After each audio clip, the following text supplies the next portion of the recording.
Hey guys, sorry that we couldn't have a meeting tonight, so I just wanted to go over what to expect on the final exam.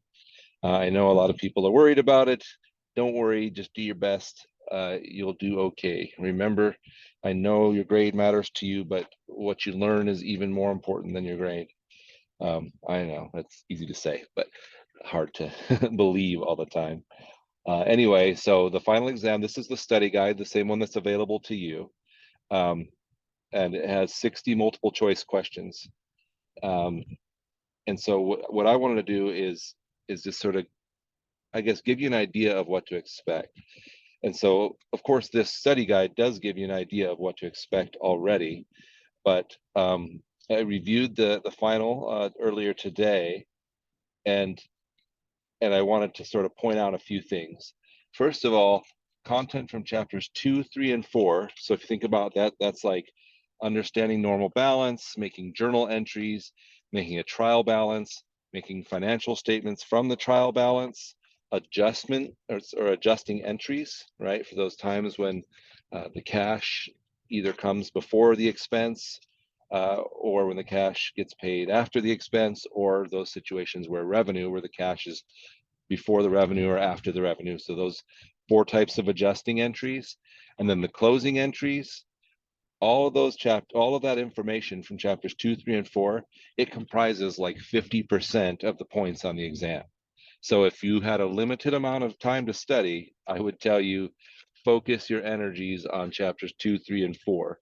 And they're important in the sense that they really are foundational concepts. Like these concepts of making journal entries and being able to deal with financial statements, those don't go away. You'll see them again and again in the next accounting class you take, in the managerial accounting class as well. So not only will it help you with the final, but it will also help you just with understanding accounting more broadly. So focus your energies on chapters 2, 3, and 4. And then again, chapter 9, which was one of the new chapters introduced that we haven't had an exam on, it's another like 13 or 14% of the total points. So chapters 2, 3, 4, and 9, those make up like 64% of the points on the exam. So like again, if you had limited energy or time or both, which most of us do, start your study there. Each of the other chapters, they make up around what, 5 out of 60, so something, not even 5 out of 60, but they make up another couple percent each. And really a lot of those questions, if you understand the stuff from 2, 3, and 4, which is like how to make journal entries, you'll do okay in those other sections. So I would start my study chapters 2, 3, and 4, then I'd move to 9, then I would go back and review the other material, because the amount of material here for the study guide is a bit overwhelming. That being said, I would still try to read through all of it if I had the time to do it. And then one other thing that I think I've mentioned already, but I wanted to mention again, is there are no ratios on the final exam. So those ratios we had to study each um, chapter.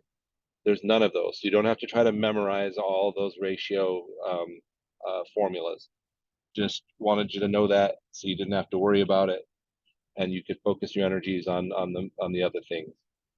So that's, I mean, I can't go through the whole exam, of course, and I can't tell you what the questions are, but I really wanted you to know where to focus your energies. I also wanted you to know that again, if you're seeking learning, something God's commanded you to do, if you're seeking learning, then you can expect heavenly help in learning. Um, I don't think God has commanded us to get straight A's or straight B's, and so we sometimes get disappointed in the grade sides of things. But ultimately, our goal is to be more fit to serve in the kingdom and more fit to serve and strengthen our families. And so, if you're seeking learning and wisdom and knowledge for those things, then expect the Lord to help you. And you'll get through this exam and you'll move on and you'll do great. As always, I'm here if you have questions. You can email me and I will try to respond to you as quickly as I can. And I hope you all have a great day and good luck on the final exam.